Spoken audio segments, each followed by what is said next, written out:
大家好，我是家电维修小杨。现在开始维修台洗衣机，先看一下什么问题吧。按下电源键，按一下水位，把水位调到最低，按一下这个启动键，先了解一下什么问题。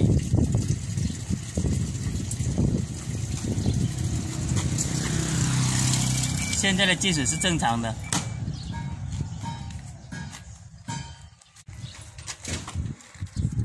现在看一下这种情况嘛，当水到了，正常来说这个它会转的，现在水位到了它也不转。现在的水位到了，你打开这个门开关断了，它就有响声而已。水位已经到了水位它不转，那就水位开关问题。水位开关问题的话要拆开，再看一下，检查一下。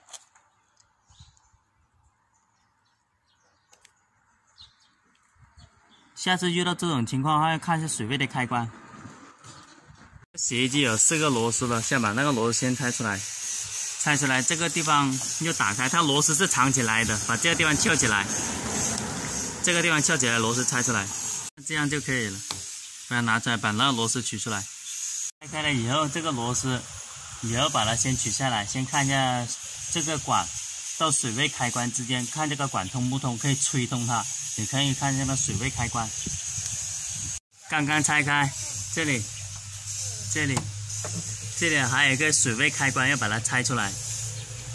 这个水位开关的工作原理是这样的：首先这个地方有水，这个水慢慢往上涨，慢慢往上涨，就形成了水压，从这里冲过来，这里就会导通。导通的话就告诉那个主板，它导通了，主板就开始转。如果它是这种情况下，那个主板是不会转的。这个地方。像这种的话是没有空气进来的话，它就不会导通，不导通的话是不会转的。现在把这个地方给剪掉一点点，再重新把它包扎好，再测试一下。要把水先放走了，等一下重新进水，重新测试一下。现在也可以吹一下这个地方，把它吹通它，看一下什么问题。这地方又吹一下以后把它吹通它，吹通以后加上去把它搞牢固，再测试一下。水位开关问题，把那个管打通了以后，现在吹通了又把这个水用排水的功能把那水排走，又重新进水，那个空气才会顶上那个开关。先测试一下吧，现在又脱水，开机键以后就选一下脱水，选了脱水了以后按下启动，把那水给脱出来，因为它的水位开关坏了。现在试一下，现在把它全部放走了，又重新进水，按下开始键，把这个水位调到最低，这样好测试点，按下开始。现在呢，重新进水，让它测试一下。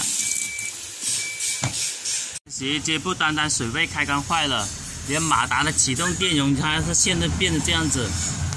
这个是马达的启动电容，它这个地方又有问题了。看一下吧，所以它马达也不会转，是2个问题。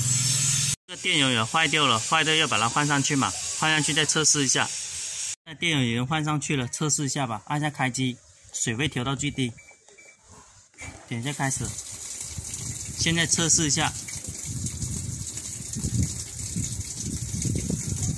现在它的正转反转正常了。